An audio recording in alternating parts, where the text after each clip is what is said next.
برکت سے واقف نہ ہو۔ اللہ تعالیٰ نے یہ مہینہ اپنی عبادت کے لیے بنایا ہے اور نہ معلوم کیا کیا میں برکت رحمت نازل فرمائی ہے، ہم اور آپ ان رحمتوں کے تصور بھی نہیں کر سکتے۔ اس مہینے کے اندر بعض اعمال ایسے ہیں جن کو ہر مسلمان جانتا ہے اور السلام علیکم ورحمۃ اللہ وبرکاتہ۔ امید ہے آپ لوگ سب خیریت سے ہوں گے۔ میں بھی الحمدللہ اللہ کا لاکھ لاکھ شکر ہے، احسان ہے، خیریت سے ہوں۔ اور انشاءاللہ جس ویڈیو کا ریئیکشن دینے آ رہے ہیں مفتی انس صاحب کا یہ بیان ہے دوستو، اور چینل کا نام ہے ثنا خان، یعنی کہ یہ ان کے ہسبینڈ ہیں۔ تو ان کے چینل کا لنک بڑے سب آپ کو دے دوں گا، آپ ان کا چینل سبسکرائب کریے گا اور میری ویڈیو کو اینڈ تک دیکھیے گا۔ دوستو ہم سب جانتے ہیں رمضان شریف کا مہینہ چل رہا ہے اور یہ مہینہ اتنا افضل ہے کہ ہم سوچ بھی نہیں سکتے اس میں کتنی رحمتیں ہیں، کتنی برکتیں ہیں، بے شمار نیکیاں کما سکتے ہیں اس مہینے کے لیے، اس مہینے میں۔ لیکن ہمیں یہ بات پتہ نہیں ہے، بس جو علماء سے سنتے ہیں کہ 1 کا 70 ہے ثواب، کسی غریب کو 1 روپیہ اگر دیا تو 70 گنا اس کا ثواب ملے گا۔ ایک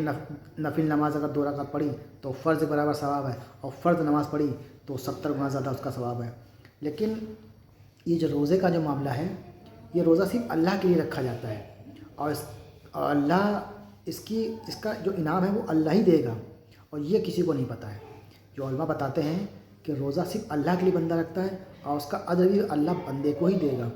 تو یہ روزہ بہت اہم ہے، یہ مہینہ بہت اہم ہے۔ اس مہینے میں ہم نے کیا تقوی اختیار کیا، کیا پرہیزگاری کی، کیا سیکھا، کیا نہیں سیکھا، عام زندگی رمضان کے بعد پھر سے وہی جینے لگتے ہیں۔ یہ سب سے اہم معاملہ ہے کہ رمضان ہمیں کیا سکھانے آتا ہے، اور ہم 1 مہینہ پرہیزگاری، تقوی سب کچھ کرتے ہیں، 5 وقت کی نماز پڑھتے ہیں، ہر چیز کرتے ہیں، اچھا کام کرتے ہیں، لیکن پھر اس کے بعد جب رمضان چلا جاتا ہے تو پھر ہماری زندگی ویسے ہی ہو جاتی ہے جیسے کہ عام دنوں میں ہے۔ تو آئیے اسی ٹاپک پہ یہ بیان ہے دوستوں، بڑا بہترین بتایا ہے، بات ایک ایک لفظ اچھا ہے، تو اس کو اینڈ تک ضرور سنیے گا،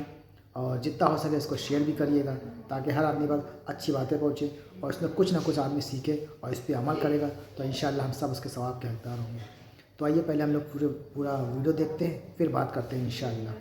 تعالیٰ نے رمضان میں داخل کر دیا اور دن گزار رہا ہے اور دن گزر جائیں گے۔ رمضان کا مہینہ بڑا بابرکت ہے اور کوئی دنیا میں ایسا شخص نہیں ہوگا جو اس مہینے کی عظمت اور برکت سے واقف نہ ہو۔ اللہ تعالیٰ نے یہ مہینہ اپنی عبادت کے لیے بنایا ہے اور نہ معلوم کیا کیا میں برکت رحمت نازل فرمائی ہے، ہم اور آپ ان رحمتوں کے تصور بھی نہیں کر سکتے۔ اس مہینے کے اندر بعض اعمال ایسے ہیں جن کو ہر مسلمان جانتا ہے اور اس پر عمل بھی کرتا ہے، مثلاً اس میں روزے رکھنا، اس میں قرآن کا پڑھنا، اس میں تراویح کا رات میں اللہ کے سامنے کھڑا ہونا، وہ الحمدللہ سارے ہی کرتے ہیں اور اللہ تعالیٰ توفیق بھی دیتے ہیں۔ اور تراویح کے بارے میں معلوم ہوا کہ یہ سنت ہے اور مسلمان کو اس میں شرکت کی سعادت حاصل ہو جائے، یہ کتنی بڑی بات ہے۔ لیکن اس وقت ایک اور پہلو کی طرف توجہ دلاؤں کہ عام طور پر یہ سمجھا جاتا ہے کہ رمضان المبارک خصوصیت صرف یہ ہے کہ اس میں روزے رکھے اور رات کے وقت تراویح پڑھی جائے اور بس، اس کے علاوہ اور کوئی خصوصیت نہیں۔ اس میں تو کوئی شک نہیں کہ یہ دونوں عبادتیں اس مہینے کی بڑی اہم عبادت میں سے ہیں، لیکن بات صرف یہاں ختم نہیں ہوتی، بلکہ در حقیقت رمضان المبارک کچھ زیادہ مطالبہ کرتا ہے۔ اور قرآن کریم کے اندر اللہ جل شانہ نے ارشاد فرمایا، وَمَا خَلَقْتُ الْجِنَّ وَالْإِنسَ إِلَّا لِيَعْبُدُونَ، ہم نے جنات اور انسانوں کو صرف اور صرف اپنی عبادت کے لیے پیدا کیا ہے، وہ یہ ہے کہ وہ میری عبادت کرے۔ اس آیت میں اللہ تعالیٰ نے انسان کی تخلیق کی بنیادی مقصد یہ بیان کیا کہ وہ اللہ کی عبادت کرے اور اللہ کی اطاعت کرے۔ جب انسان کا دنیا میں آنے کا مقصد اللہ کی عبادت کرنا ہے تو ہونا یہ چاہیے کہ انسان صبح سے لے کر شام تک اور شام سے لے کے صبح تک اللہ کی عبادت میں مشغول رہنا۔ ایک اور جگہ اللہ تعالیٰ ارشاد فرماتے ہیں کہ ان اللہ اشتری من المؤمنین انفسهم واموالهم بان لهم الجنہ، کہ اللہ تعالیٰ نے مومنوں کی جان و مال کو خرید لیا ہے اس کے بدلے میں کہ اللہ تعالیٰ انہیں جنت عطا کریں گے، جو اللہ تعالیٰ کے اپنے فضل و کرم سے ہم تمام کو عطا فرمائیں۔ پھر اللہ تعالیٰ نے اس جان اور مال کو واپس عطا کر دیا کہ یہ جوانی بھی ہے، بڑھاپا بھی ہے، ساری چیزیں کہ تمہارے پاس رکھو، اور جنہیں یہ کہا کہ تم کھاؤ پیو، دنیا کے اندر کاروبار کرو، وقت کے اوپر نمازیں پڑھو، اور جن جن چیزوں سے منع کیا اس سے بچنا چاہیے۔ اللہ تعالیٰ کی ہمیں اور اس کی عنایت کی ہے کہ اب اللہ کو یہ معلوم ہوا کہ میرا یہ بندہ دنیا کمانے کے اندر ایسا مشغول ہو جائے کہ وہ مجھے بھول جائے، مجھ سے دور ہو جائے، تو بندے کو اسی قطعات کو دور کرنے کے لیے اللہ تعالیٰ وقتاً فوقتاً کچھ لمحات ایسے لاتے ہیں جس میں بندہ تعلق اللہ سے جڑ جائے اور مضبوط ہو جائے۔ ان میں سے ایک رمضان المبارک کا یہ مہینہ بھی ہے۔ اس کو الگ الگ طریقے سے اللہ نے بیان کیا، کہیں شہر رمضان الذی سے کہا، کہیں یا ایھا الذین آمنوا سے کہا، کہیں کیا الگ الگ انداز میں اللہ تعالیٰ نے اس کی فضائل اور اس کی برکات بیان کی۔ حق تعالیٰ نے اس ماہ مبارک کی اپنی طرف خاص نسبت فرمائی ہے۔ حدیث میں ہے کہ رمضان و شہر اللہ، رمضان حق تعالیٰ کا مہینہ ہے، اور یہ ظاہر ہے کہ ہر چیز میں نسبت کی وجہ سے منسوب کی جاتی ہے کہ جس کی جتنی اعلیٰ نسبت اس کی اتنی قیمت ہوتی ہے، کہ اللہ کی عظمت کا اثر پیدا ہو ہی جاتا ہے اس مہینے میں۔ جب اس مہینے کو حق تعالیٰ نے اپنی طرف منسوب فرمایا تو اسے مخصوص نسبت سے یہ معلوم ہوا کہ اس کو حق تعالیٰ کے ساتھ کوئی ایسی خصوصی تعلق ہے جس کی وجہ سے یہ مبارک مہینہ دوسرے مہینوں کے مقابل اور زیادہ اہمیت رکھتا ہے۔ یہی مطلب ہے کہ اسے ارشاد کا کہ رمضان اللہ تعالیٰ کا مہینہ ہے، ورنہ تمام مہینے اللہ تعالیٰ ہی کے ہیں۔ کہ خصوصی تعلق سے مراد یہ ہے کہ حق تعالیٰ کی یعنی اس کے اندر رحمتیں ہیں، شفقتیں ہیں، اور اس کو ماہ مبارک ہے، یہ ماہ مبارک کہا گیا ہے کہ اس کے اندر قرآن کریم کو نازل بھی فرمایا کہ جو دوسرے مہینوں میں نہیں ہوئی، یعنی دوسرے مہینوں کے اندر چلے جائے تو قرآن کریم کو حضور علیہ الصلوۃ والسلام کے زمانے میں قرآن رمضان کے اندر انتخاب کیا کہ رمضان جب آپ کو نبوت سے آراستہ کرنا تھا، جیسے میں نے پچھلی بات کے اندر کہ وہ پورا تھوڑا سا پس منظر اس کا بتلایا، تو رمضان کا مہینہ کیوں چنا، تو اس سے پتہ یہ چلتا ہے کہ اللہ کی یہاں بڑی اہمیت رکھتا ہے۔ اب اس مبارک مہینے کا کسی طرح ہم یعنی اس کو کس طرح گزاریں، جن لوگوں کے دلوں میں ذرہ برابر بھی ایمان ہے وہ اس مہینے میں روزے کا خوب اہتمام کرتے ہیں۔ جو لوگ عام دنوں میں وہ وقت نماز نہیں پڑھتے یا وہ رمضان کے مہینے میں ہی تراویح کی پابندی کرتے ہیں، یا سب اس مہینے کی برکت ہے، یعنی بہت سارے لوگ ہیں جو اس مہینے کے اندر روزے نہیں رکھتے ہیں، دوسرے مہینے میں روزے نہیں رکھتے، نمازوں کا اہتمام نہیں ہوتا، لیکن اس مہینے کے اندر وہ روزے بھی رکھ لیتے ہیں، نمازوں کی پابندی بھی کر لیتے ہیں۔ تو اس کی کوئی تو اہمیت ہے کہ روزہ ہم سے کیا مطالبہ کرتا ہے۔ میں صرف نماز یا ذکر ادا کر لو یا قرآن کی تلاوت کرتے رہیں، ان تمام چیزوں کے ساتھ ساتھ ایک کام کی بات کی طرف آپ کو میں اشارہ کرنا چاہتا ہوں کہ ان تمام عبادتوں کے ساتھ ساتھ ہم تمام کو اس کی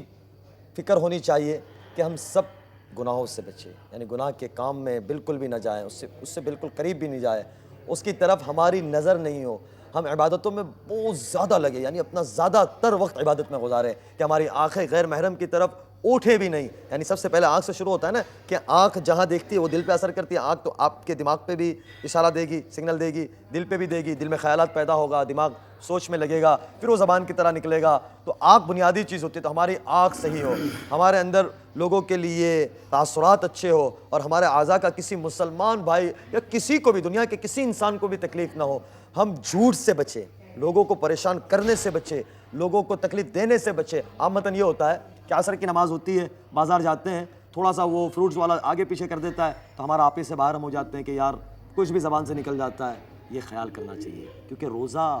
جسے بار بار عرض کرتے ہیں اور سنتے ہیں کہ روزہ صرف بھوکا رہنے کا نام نہیں، یہ بنیادی چیز ہے کہ اللہ اس میں ہمیں کچھ بتلانا چاہتے ہیں، کچھ سکھانا چاہتے ہیں اور زندگی میں اتارنا چاہتے ہیں۔ جب ہم اللہ کی عبادت کر رہے ہیں تو ہم تمام کو چاہیے کہ اس مہینے میں ان تمام گناہوں سے اپنے آپ کو بچائیں۔ اگر کسی شخص کو اسی طرح سے ایک مہینہ گزار لیا، یا پھر چاہیے کہ اس کے ایک رکعت بھی نفل نہ پڑی ہو، یعنی ان ساری چیزوں کے ساتھ اپنے آپ کو بچا لیا، نفل نہ پڑی، اس کا مطلب یہ ہے کہ صرف فرائض کو ادا کر لیا اور صحیح طریقے سے ہم نے اس مہینے کو گزار لیا ہو، تو انشاءاللہ اس کی برکات ہم دیکھیں گے کہ اس مہینے کو گناہوں سے بچانا بہت ضروری ہے۔ دوسری بات مجھے یہ بتانی ہے کہ اس مہینے میں حلال روزی کا اہتمام کریں۔ ایسا نہ ہو کہ روزے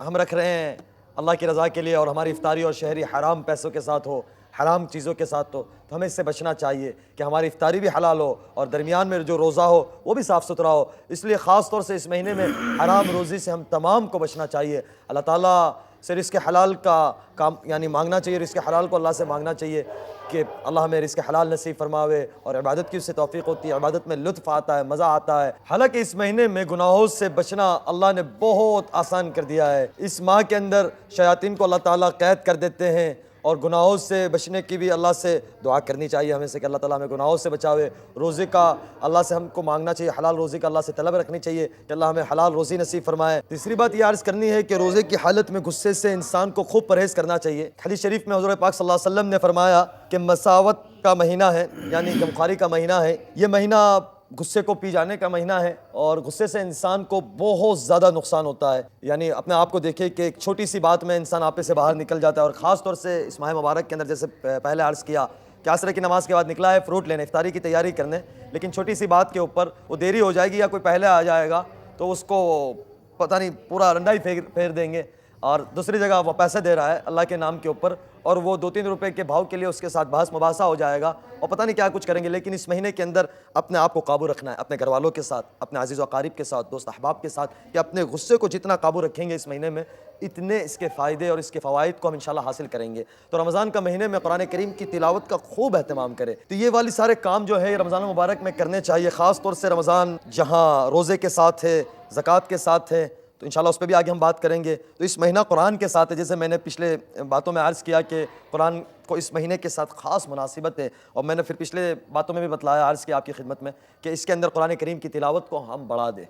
یعنی اگر ایک پارہ پڑھ رہے ہیں 3-4 پارے پڑھ لیں، اور اس کا معمول یہ ہے کہ ترتیب بنائیں کہ فجر سے پہلے عامتاً شہری اور فجر کے درمیان 10-15 منٹ کا وقت مل جاتا ہے تو اس کو ہم ایسے ضائع کر دیتے ہیں حمام کے نام کے اوپر اور مسجد میں جانے کے نام کے اوپر، اور مسجد سے جانا ہے لیکن وہ جلدی نکل رہے ہیں آ رہے ہیں تو اس کو وقت فارغ کرے، 5-10 منٹ پہلے نکل جائیں اور اپنا پانی ساتھ رکھ لیں، جیسے وقت ختم ہو۔ کچھ لوگوں کو عادت ہوتی ہے کہ آخری میں پانی چاہیے ہوتا ہے، ایک ذہن بنا ہوتا ہے اس طریقے سے، تو اس کو جائیں اور تھوڑا سا پہلے اٹھ جائیں۔ اور اس مہینے کے اندر ایک خاص چیز ہے، جو ایک تو روزہ ہے، زکوٰۃ ہے اور تراویح ہے اور قرآن ہے، اور ایک تہجد ہے کہ اللہ تعالیٰ اس مہینے کے اندر یہ توفیق ہمیں نصیب فرماتے ہیں۔ میں نے جیسے پہلے بھی عرض کیا اور آگے بھی یہ بات آتی رہے گی کہ تہجد نیک بندوں کا عمل ہے، کہ اللہ کے نیک بندے جو دنیا کے اندر جتنے آئے، جن کو ملا ہے رات کے مانگنے سے اور رات کے رونے دھونے سے ملا ہے، کہ اللہ آسمان دنیا کے اوپر آ جاتے ہیں اور فرماتے ہیں کون ہے جو مجھ سے ہدایت مانگے، کون ہے جو عافیت مانگتا ہے، کون ہے جو رزق مانگتا ہے۔ تو اللہ کے آگے آہوزاری ہو، اللہ کے آگے رونا دھونا ہو اور اللہ کے آگے اپنے آپ کو بچھانا ہو، اور پھر اللہ کے ساتھ ایک تعلق بن جاتا ہے کہ رات کی تنہائی ہوتی ہے، اکیلے ہوتے ہیں۔ تو یہ رمضان پریکٹس ہے، جو ہر چیز کی پریکٹس ہے، اسی طریقے سے یہ تہجد کی بھی پریکٹس ہے کہ اس مہینے کے اندر ہم تہجد کا خوب اہتمام کریں۔ 3:30 بجے اٹھیں، 3 بجے اٹھ جائیں، 3 بجے اٹھیں، 2:30 بجے اٹھ جائیں، آدھا گھنٹہ 15-20 منٹ 25 منٹ لمبی نمازیں پڑھیں، لمبی رکعات پڑھیں، قرآن یاد ہو کوشش کرے کہ نفلوں کے اندر قرآن کو پڑھے، قرآن یاد نہ ہو جو صورتیں یاد ہو اس کو پڑھے، اور لمبا قیام کرے،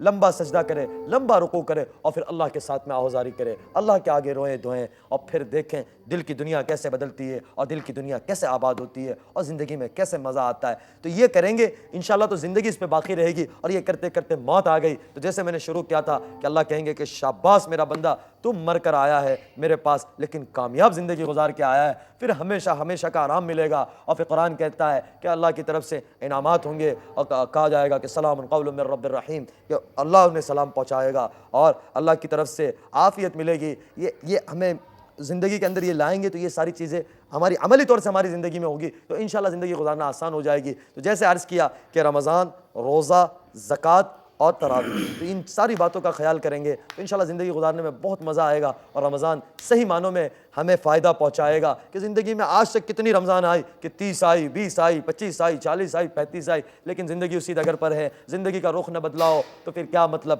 زندگی گزرتی جائے گی، ایک دن آئے گا کہ زندگی کی شام ہو جائے گی، مٹی کے نیچے مٹی کی چادر اوڑھ کر قبر میں سو جائیں گے اور کوئی پرسان حال نہیں ہوگا۔ تو ہماری بات کا، تمام باتوں کا لب لباب یہی ہے کہ اللہ ہم سب سے راضی ہو جاوے اور اللہ ہمیں اپنی رضا والی، اپنی اطاعت والی، اپنی خوشنودی والی زندگی نصیب فرمائے۔ تو دوستوں، یہ تمام ریئیکشن جو آپ نے دیکھا مفتی انس صاحب کا، یہ ویڈیو بڑا پیارا ویڈیو تھا دوستوں۔ یہ اس میں جو باتیں بولی گئیں یہ واقعی میں حقیقت ہے دوستوں۔ یہ رمضان شریف کا جو مہینہ آتا ہے اس میں ہم میں سے کسی کو اتنا نہیں پتہ کہ اس کی کیا رحمتیں ہیں، کیا عظمتیں ہیں، کیا برکتیں ہیں، بس جو سنتے ہیں بس وہی ہمیں پتہ ہے۔ باقی اللہ ہی بہتر جانے کہ اللہ اس کا کیا اجر دے گا اپنے بندے کو، ایک روزدار کو جس نے پوری پابندی سے روزے رکھے ہوں گے، نمازیں پڑھی ہوں گی، تقویٰ پرہیزگاری اختیار کی ہوگی، اللہ کو راضی کیا ہوگا، تو اللہ تعالیٰ انشاءاللہ اس کو ضرور جنت عطا کرے گا اور جہنم سے اس کو نجات پائے گا۔ لیکن دوستوں، رمضان جیسے ہی چلے جاتے ہیں پھر انسان ویسے ہی زندگی جیتا ہے، وہ یہ بھول جاتا ہے کہ بس ابھی رمضان گئے ہیں، ابھی اپنے گناہوں کی معافی مانگی، ابھی اللہ کو راضی کیا، پھر سے اللہ کو ناراض کر دیں گے، پھر اس کے بعد پتہ نہیں ہمیں رمضان ملے نہ ملے۔ تو اس لیے میرے دوستوں، میرے بھائیوں، بہت اہم معاملہ ہے یہ کہ بس موت زندگی کا کوئی بھروسہ نہیں، کب موت آ جائے ہم میں سے کسی کو نہیں پتہ۔ من و مٹی کے نیچے لوگ چھوڑ کے چلے آئیں گے، صرف ہمارے اعمال کیا بولتے ساتھ جائیں گے اور سب کچھ دنیا میں رہ جائے گا۔ اعمال اچھے ہوئے تو بہت اچھی بات ہے، اعمال اگر خراب ہوئے تو سمجھ لیجئے پھر کیا ہوگا، یہ ہم سب جانتے ہیں۔ تو قبر کا حال صرف مردہ ہی جانتا ہے اس لیے دوستوں کہ جو موقع ملا ہے اسے ہم لوگ ضائع نہ جانے دیں، جتنا ہو سکے اللہ کی مدد کریں، اللہ کو راضی کریں اور وہ سارے کام کریں جس سے اللہ راضی ہوگا۔ تو اللہ کو راضی کر لیں اور جنت کا پروانہ لے لیں، جہنم سے نجات پا لیں دوستوں۔ اسی لیے یہ رمضان آیا ہے اور ہم سب کو چاہیے ہم سب مل کے ایک دوسرے کے لیے دعا کریں، پوری امت کے لیے دعا کریں، ہمارے ملک ہندوستان کے لیے دعا کریں کہ آج کے جو حالات ہیں مسلمانوں کے بہت زیادہ خراب حالات ہیں۔ تو باقی آپ لوگ خود سمجھدار ہیں۔ تو امید ہے دوستوں ہماری یہ ویڈیو اچھی لگی ہوگی آپ کو۔ ویڈیو اچھی لگی ہو تو اس کو شیئر ضرور کریے گا۔ ہم ملیں گے انشاءاللہ آپ سے نیکسٹ ویڈیو میں، تب تک کے لیے السلام علیکم ورحمۃ اللہ وبرکاتہ۔